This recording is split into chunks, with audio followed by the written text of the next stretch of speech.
Lembrando que guerra movimenta a economia, né?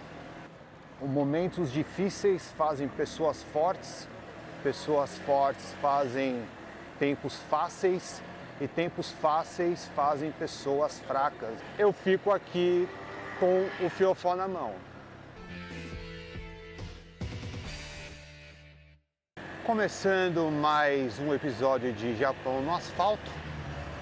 E nesse episódio nós vamos falar sobre o porquê o Japão está se armando novamente depois de quase um século manso, vamos dizer assim, né? Depois da Segunda Grande Guerra, do porquê o Japão está se armando. Na verdade, eu resolvi fazer esse vídeo por conta de um outro vídeo, né, que eu assisti do professor Hock, HOC. Para quem não conhece, vou deixar o canal dele aqui, para que você conheça o trabalho dele. Ele já é conhecido de muita gente aí, participou várias vezes do Podcast Flow e tem o próprio canal dele. E ele não é um qualquer, né? Ele é uma pessoa gabaritada para falar de guerra. E ele fez um vídeo sobre o Japão essa semana aí, a semana que eu estou fazendo esse vídeo aqui. Lembrando que o professor Hock, ele é formado pela American University, Universidade de Washington, em geopolítica. Ele é um cientista geopolítico, né? Então ele manja muito do que ele fala, ele não fala groselha. E ao trazer essas informações, na verdade, ele está reforçando, né, aquilo que já vem acontecendo há algum tempo. Na verdade, já em outros países estão falando sobre isso. Lá em casa, a minha esposa já vem assistindo alguns canais aqui do YouTube, onde estão falando sobre o porquê o Japão está começando a mexer os pauzinhos para se armar, né? Se preparando aí para uma possível terceira guerra mundial. E aí, esse aqui que vos fala, né?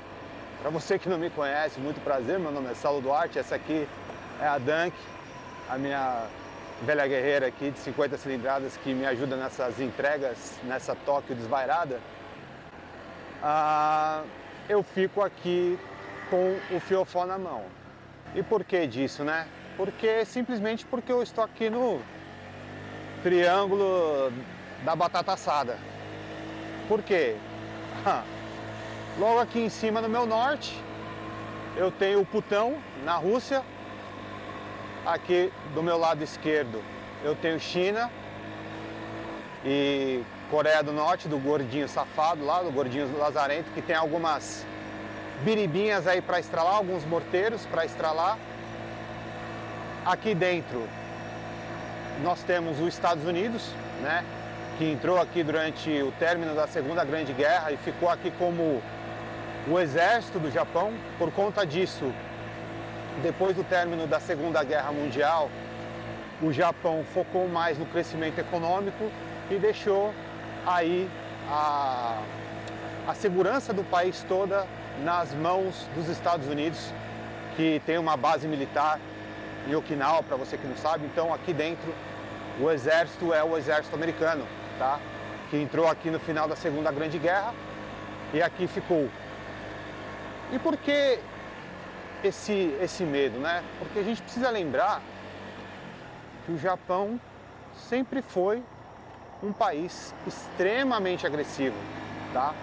Ele só acalmou depois que ele realmente tomou as duas bombas na cabeça de Hiroshima e Nagasaki. Eu sei que já falei sobre isso em outros vídeos aqui do canal. Recebi críticas, mas é a verdade. Qualquer um que tenha um básico conhecimento sobre história, principalmente a história do Japão, vai saber que o Japão sempre foi um país extremamente agressivo, né? Teve um grande período de guerra civil, se eu não me engano, entre 1415 e 1645, foi um período de muita guerra, e somente depois desse período é que o Japão ficou por 200 anos em um momento de paz, né? Inclusive, para você que queira aí entender melhor essa fase do Japão, tem aqui um seriado na Netflix, Guerras dos Samurais, que explica muito bem sobre isso, como 3 personagens aí, né, da história japonesa trouxeram a paz aí para o Japão durante 200 anos. E depois disso, depois desses 200 anos de paz, os Estados Unidos bate aqui na porta, né? É um Commodore, esqueci o nome dele aqui, eu vou deixar o nome dele aqui, tem muito nome para poder memorizar, em que ele bateu aqui na porta do Japão e falou assim: vamos começar a fazer comércio juntos, vamos começar a comercializar. E aí o imperador falou assim: não, aqui não é possível, não. A gente sempre foi uma nação fechada, sempre fizemos a nossa economia interna, não vamos abrir não. Só que aí nesse momento, quando eles falam que não vão abrir, os caras já estavam com várias esquadrilhas aqui, com vários navios fortemente armados, estavam com armas já de fogo na época, né? Enquanto os caras aqui dentro estavam ainda lutando com espada. Como eles ficaram fechados, eles não acompanharam o crescimento, a tecnologia. Então os caras falaram assim, os militares na época, aqueles samurais, falaram assim: gente, não tem nem como lutar contra esses caras, não tem como peitar. Os caras estão anos-luz na frente em tecnologia. Enquanto nós estamos com espadas aqui, katanas, e os caras estão com arma de fogo, canhão. E aí eles viram que eles iam ter desvantagem, que eles não iam aguentar o rojão, literalmente falando. E aí eles abriram as portas para o comércio. E aí começa, se eu não me engano, em 1853, eles assinam aí o Tratado de Comércio e começa no Japão o período Meiji, que é um período com o lema aumentar a economia e também a força militar. E aí de 1853 até 1939 você tem esse crescimento militar, e aí é onde começa a Segunda Guerra Mundial, com o Japão com todo aquele poderio bélico nas mãos, iniciando aí a Segunda Guerra Mundial junto com a Alemanha, com o interesse de dominar toda a Ásia, enquanto a Alemanha tinha como objetivo dominar toda a Europa. E aí, vocês já sabem como isso terminou, né? Os Estados Unidos terminou a guerra jogando as 2 bombas de Hiroshima e Nagasaki. Os japoneses, com aquele poderio bélico, eles assustaram o mundo, né? O mundo ficou assustado, principalmente com os kamikazes. Kamikaze, que é a mistura de papel e vento, né? Kami, papel, kaze, vento. Onde eles simplesmente não tinham bombas, mas se jogavam contra o alvo, né? No caso, quando eles foram atacar Pearl Harbor, eles se jogavam, né? Os pilotos se jogavam com os aviões. Aviões que foram feitos pela Kawasaki, tá? Então a Kawasaki que você conhece hoje, que faz motos, começou com navios, pelo senhor Kawasaki, que não tem nada a ver com essa cidade aqui, que é Kawasaki. Ele era do sul do Japão. E aí começou com fabricação de navios, posteriormente estaleiros e por fim aviões de guerra. E quando terminou a Segunda Guerra Mundial e os Estados Unidos desmantelou o exército japonês, a Kawasaki ficou totalmente proibida de produzir aviões.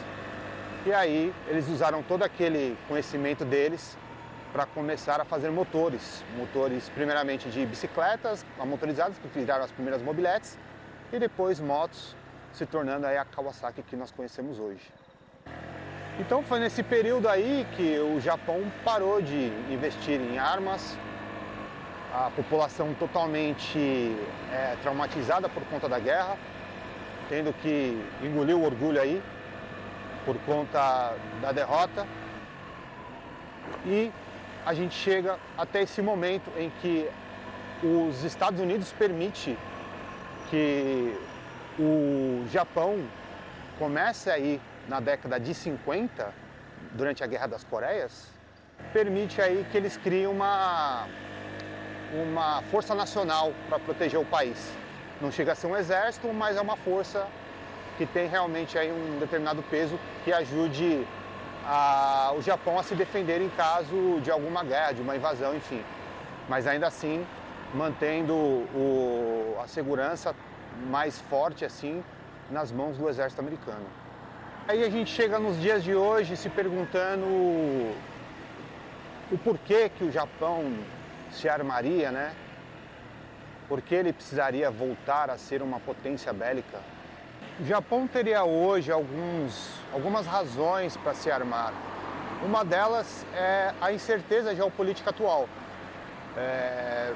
Com essa invasão da Rússia na Ucrânia e os Estados Unidos não fazendo muito para poder parar esse embate aí, deixa um pouco de incerteza se os Estados Unidos de fato teriam condições hoje de proteger o Japão em uma possível invasão, seja russa, chinesa, enfim.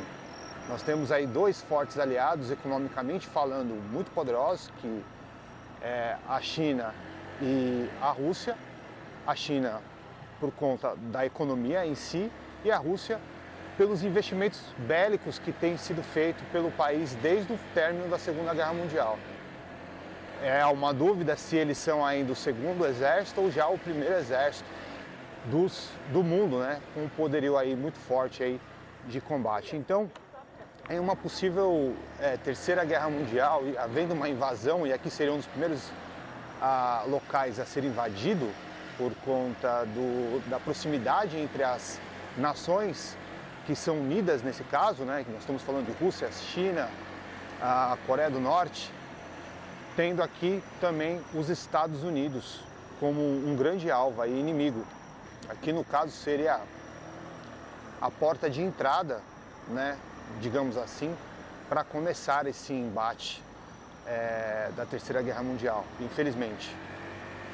E outra coisa é que o Japão deixou de ser a terceira maior economia do mundo durante todo o século XX.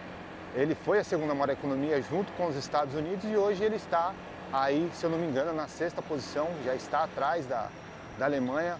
O iene está fraquíssimo, está aí caindo cada dia que passa, incrivelmente fraco. Então, essa seria aí mais um motivo que o Japão teria para se armar.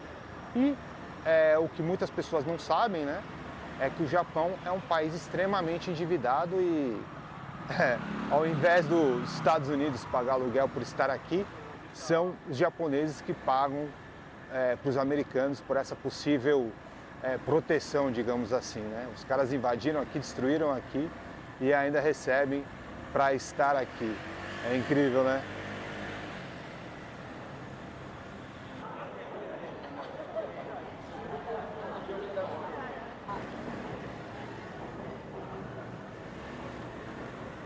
Então essas seriam algumas razões, lembrando que guerra movimenta economia, né?